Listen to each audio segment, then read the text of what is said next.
আসসালামু আলাইকুম ওয়া রাহমাতুল্লাহি ওয়া বারাকাতুহু। আশা করি সবাই ভালো আছেন, আমিও ভালো আছি।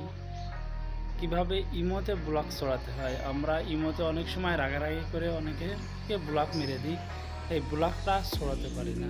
আর যাকে ব্লক মারি তার আইডি তো আর পশ্চিমকালেও খুঁজে পাই না, যে আনব্লক করব কিভাবে। এই জন্য আমরা যাদের প্রিয় মানুষকে অথবা রাগারাগি করে যাদেরকে ব্লক করে দেন রাগ করে, তাদের ব্লক যদি ছড়াতে চান আজকের ভিডিওটি দেখতে থাকুন, ইনশাল্লাহ শিখতে পারবেন কিভাবে ব্লক ছড়াতে হয়। তাহলে আর বেশি কথা নাই, মূল ভিডিওতে চলে যায়। আমাদের চ্যানেলে যদি নতুন হয়ে থাকেন তাহলে চ্যানেলটি সাবস্ক্রাইব করে দেবেন। সর্বপ্রথম আপনারা আপনাদের ইমোতে প্রবেশ করবেন। ইমোতে প্রবেশ করার পর এই যে প্রোফাইলে টিপ দেবেন। প্রোফাইলে টিপ দেওয়ার পর আবার এই যে অপশনে টিপ দিয়ে প্রোফাইলে যাবেন, যাওয়ার পর এডিট অপশনে টিপ দেবেন। এডিটে যে এই যে প্রোফাইল এই জায়গায় লকে টিপ দেবেন।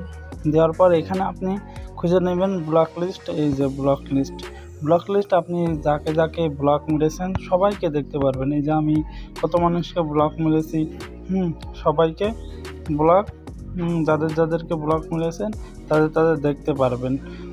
এবার আমরা কীভাবে ব্লক ছড়াবো সেটা আমি একজনকে ব্লক ছড়িয়ে দেখাই দিচ্ছি। আমরা সর্বপ্রথম এই যে আনব্লকে টিপ দেবো, দিয়ে এই জায়গায় টিপ দিয়ে দেবো। আনব্লকে টিপ দিয়ে দিলে কিন্তু এই যে ব্লক ছড়ে গিয়েছে। দিয়ে আমরা এখানে টিপ দিয়ে এই যে এর প্রোফাইলে যেতে পারবো। এই যে প্রোফাইলে যে এই যা ব্লক ছড়ে গিয়েছে। তারপরে দেখেছেন আমরা এর প্রোফাইলে সব জায়গায় যেতে পারছি, মেসেজ দিতে পারবো। এই যে আমরা মেসেজ দিতে পারবো, যে কোনো একটা মেসেজ দিলাম, যে মেসেজ দিতে পারবো তার কাছে সেই লাইনে আসলে মেসেজটা চলে যাবে। এভাবে আপনারা আপনাদের ভাইদের অথবা প্রিয় মানুষদেরকে যাদেরকে ব্লক করেছেন তাদের ব্লক এভাবে ছড়াতে পারবেন। আর আপনি যখন ব্লক করবেন তখন সে আপনার আইডিটা খুঁজে পাবে না, আপনি যতক্ষণ না পর্যন্ত তার ব্লকটা না ছড়াবেন।